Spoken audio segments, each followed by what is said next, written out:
Welcome to the Tuning In podcast, where we talk alignment, intuition, and our internal guidance system.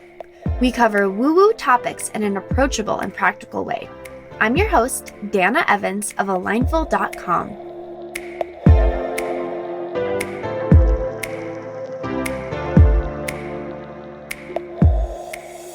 Hello, and welcome to another episode of the Tuning In podcast.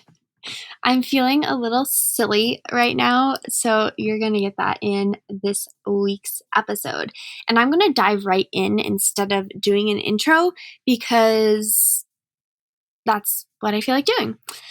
Last week, I told you all my big secret of taking a break and slowing down for 90 days and taking a rest initiative. And that I would start sharing my journey with you. And I am currently in the process of putting together the vlog, which will share a lot of that, which is super exciting. But I thought I would also share here because, you're my listeners, you're listening, and you might not want to watch a video. You might want to listen to an audio. So I'll share something a little different here than what's in the vlog. I am in the middle of this great sloth experiment. I am slowing down and doing less and witnessing everything that comes up while I do that. And you know what's interesting? A lot is coming up. Maybe that's not interesting. But one thing that I journaled about the other day, and just share a little BTS, behind the scenes, of my journal because this is super interesting. I actually picked up a new habit of journaling every day. Part of this Jim Fortin program was choose a new habit. And then I'd felt the nudge to journal. So I just decided, okay, well, I guess I'll start journaling. And I just give myself 10 minutes a day. Even if I write 3 words, I just create that space. So it's a new habit. But one thing that came up in my journal was that this journey, part of it is I'm getting confused because I'm starting to feel all of these down feelings. I'm not as tired, but for a good 2 weeks, I was freaking just so exhausted every day and didn't have a lot of energy. And then I was feeling really sad. Oh my God, I'm witnessing this pattern as I'm sharing with you. So bear with me. And this past week, oh my gosh, has the anxiety flared up. I have been feeling so anxious, which is a feeling I have not felt for years. That used to be something I experienced, and it's just not normal for me.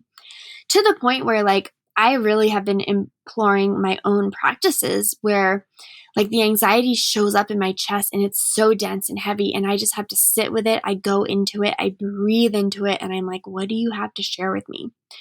I went to have a reflexology session this week and she said, Dana, you are trying to let go with your mind, but your body is holding. And I'm like, yeah, I can feel it. My body is has this resting tension and uneasy feeling all the time this past week.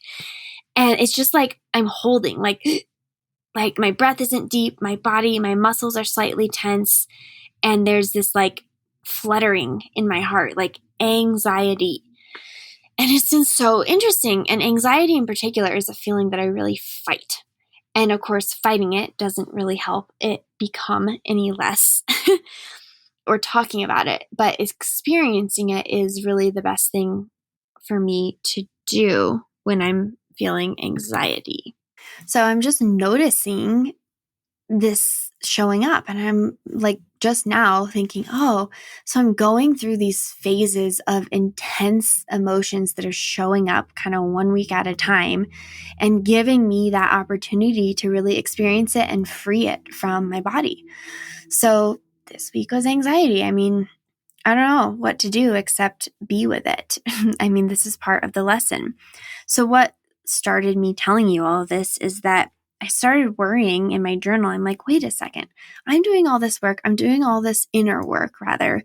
I'm releasing. I'm spending a lot of time in stillness, in silence. Like I'm resting. I'm not doing a ton. I've like eased the gas on everything. And isn't this supposed to make me feel better? And I'm having all of these intense waves of emotion. What's going on? And one thing that I contemplated was, I wonder if these emotions are always there under the surface as an undercurrent, but I'm too busy or excited about the next thing to actually deal with them, right? To feel them. And to me, that feels really true. So I've been talking recently with members in the Tuning In membership. We've had a couple awesome live inner voice calls this month. And one thing I brought to them was the idea of we have our primary emotion that we're experiencing, and then we have an undercurrent emotion that tends to drive a lot of behaviors, even though it's not the overarching. So for some people, the overarching feeling is like, I'm content. I feel fine. Fine. I'm good. Like really relatively neutral. But then you might find an undercurrent of worry, fear, anxiety, stress, doubt. All of those type of things might be underneath the surface. Now, you also may be like depressed on the outside and fearful under the current. Or you might be really anxious on the overarching, but you can sense the stillness and calm and joy on the inside, right? I can't tell you how you feel, but that is a great question, is to slow down, take a breath, and ask yourself, what is my primary emotion right now? What am I feeling? And then what is the secondary emotion? What is the undercurrent? And that's what I think is showing up for me, is my primary emotion has usually been joy, ease, and like relatively fine. And now I'm creating so much stillness and space in my life, and like I don't have much going on. Certainly I'm not doing much like outside of my home either. That I think the undercurrent emotions are actually finally having their time to show up and be felt and experienced so that they can be freed. And that is a very exciting thing to me.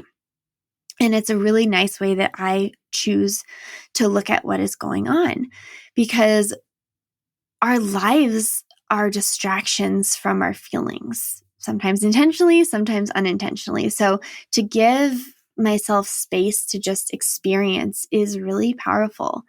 And I just felt this like massive wave of relief to notice like that I am going through these emotions kind of one at a time and processing them on a bigger scale over the course of the week.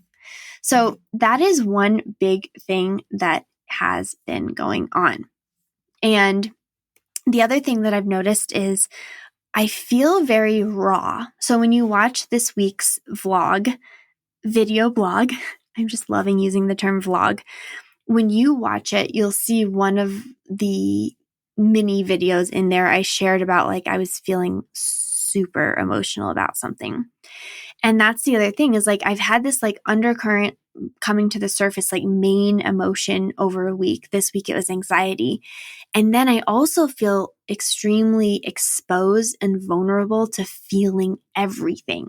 So during election week, it was feeling all of the tension, the collective tension.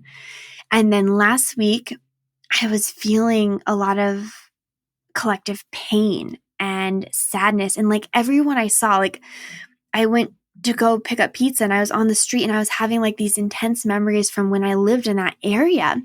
And I was feeling sad, like a deep sadness. And then like I was thinking about the people and like how their lives have changed working at these different places because of COVID, and I was feeling sadness.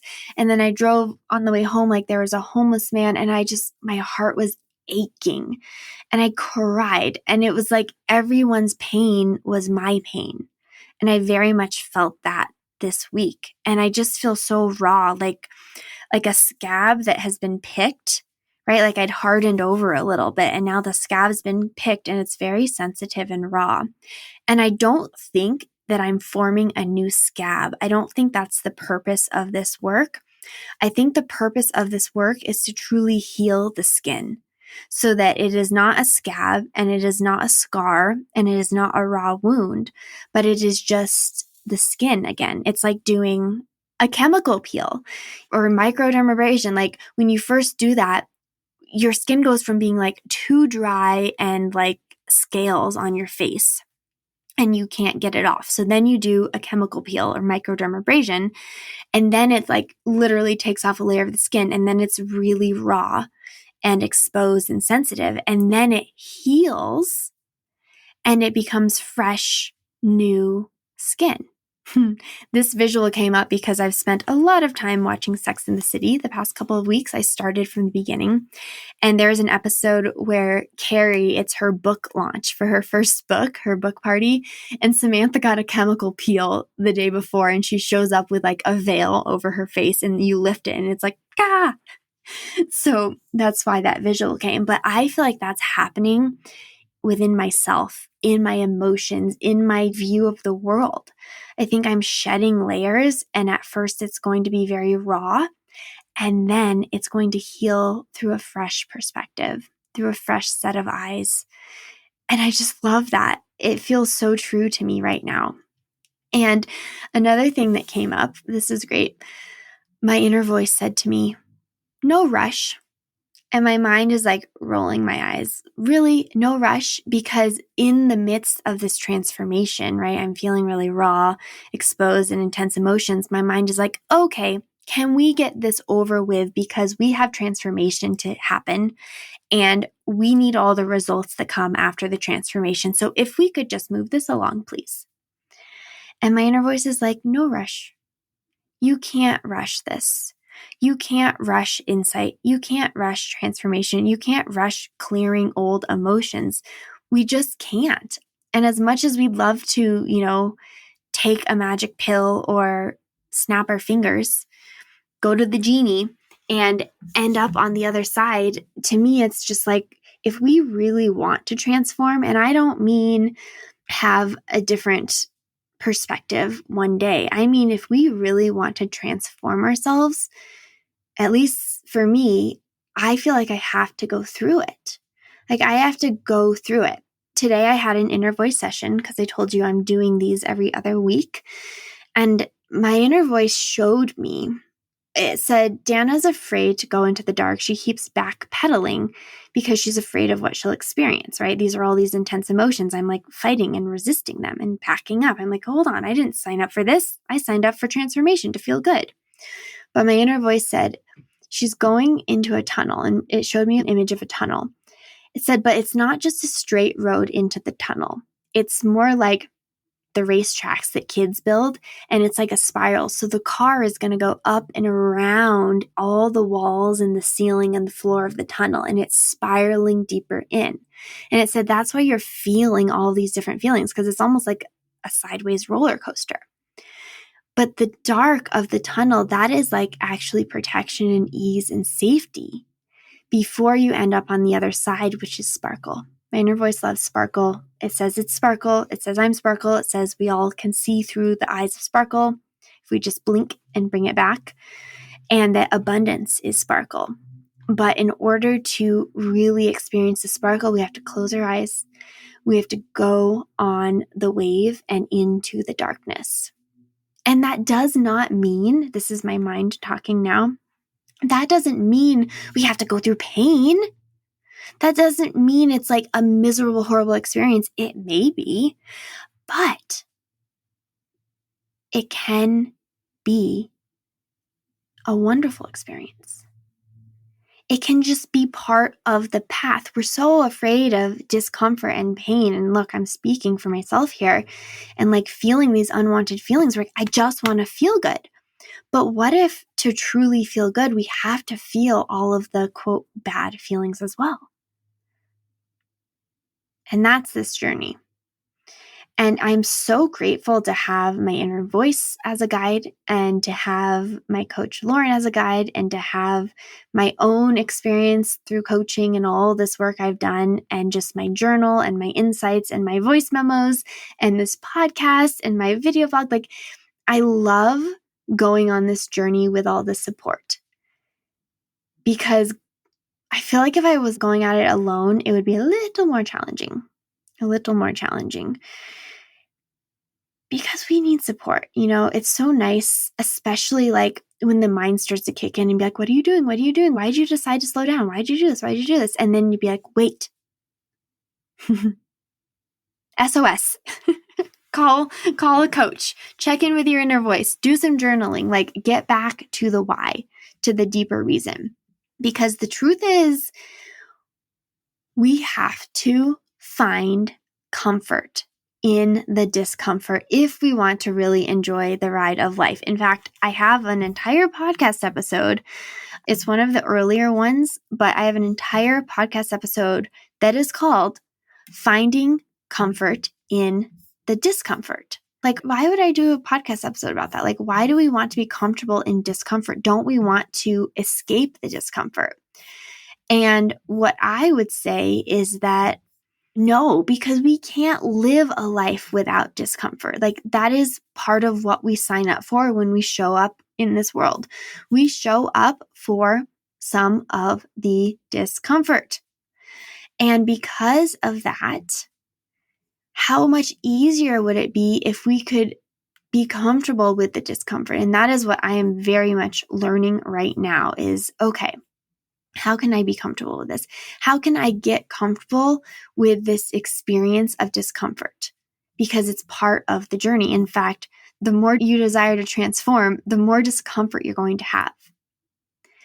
I have a friend, I shared about her a couple episodes ago, who's gone through a massive transformation. And she texted me today. She's like, Dana, immediate, I need your help, please. And I was like, yeah, what's going on? And one of her old storylines, which is relationships, is flaring up. She's like at ease with all the other areas of her life right now. But this one is starting to flare up again, because the mind is like, hold on, things are getting too easy. It's getting too comfortable. Like, we're transforming too quickly. So let me pump the brakes and find something that's uncomfortable, the most uncomfortable thing, and let me bring it right back up so you have to face it.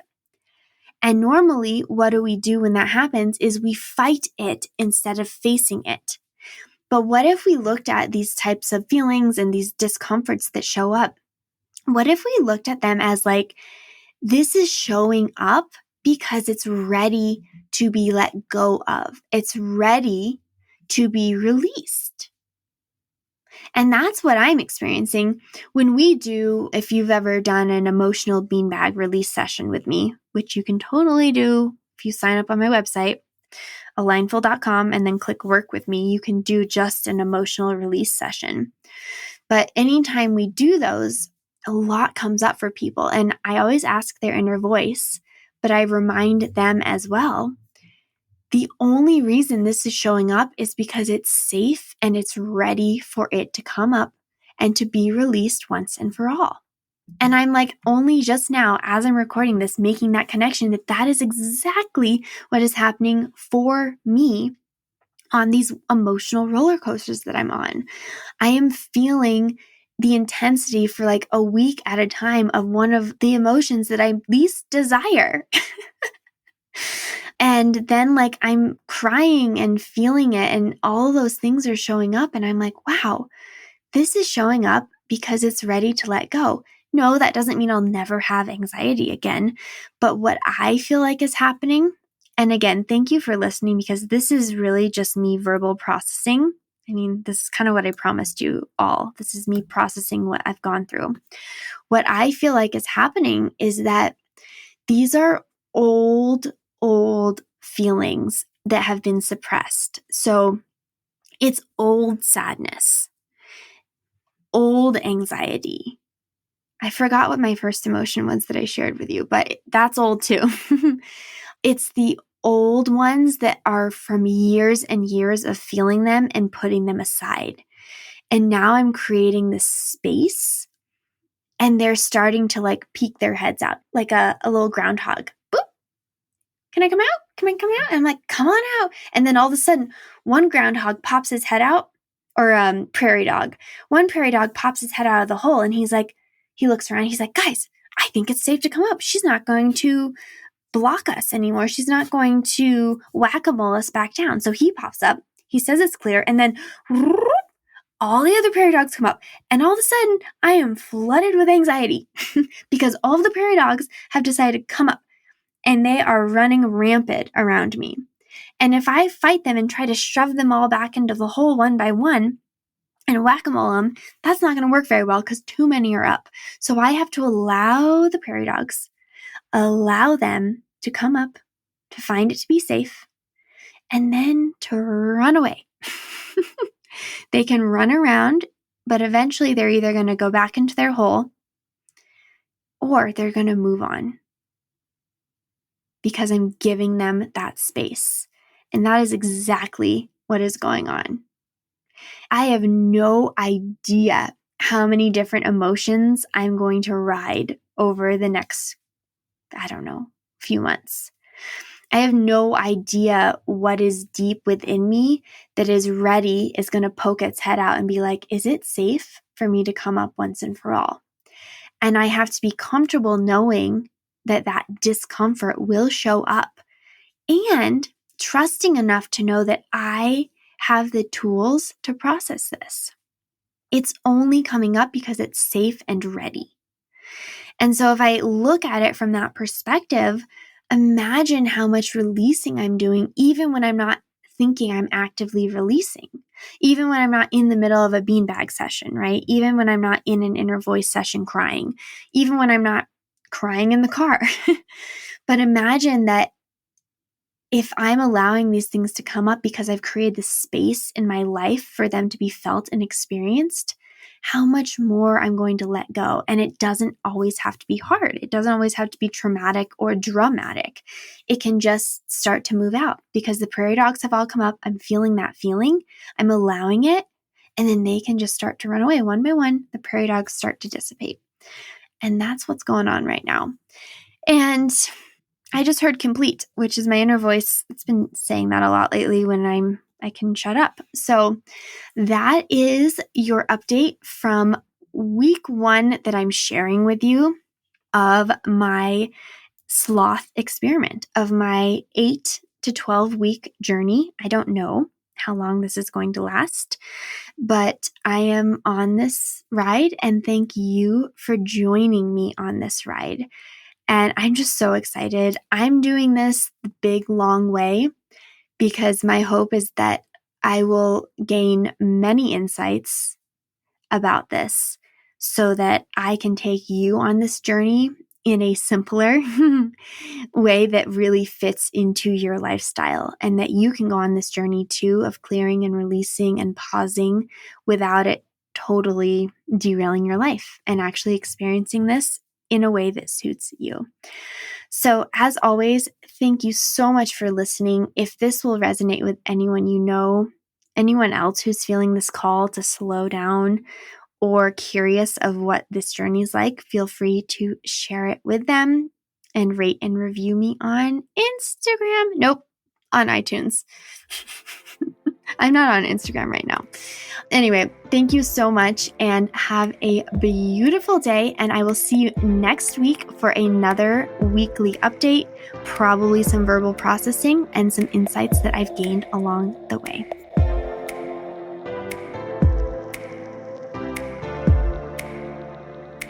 Thank you for joining me on another episode of the Tuning In podcast. As always, if this would resonate with anyone you know, please share the episode. You can follow along with my journey on Instagram at Dana_Evans, or find me on my website at alignful.com.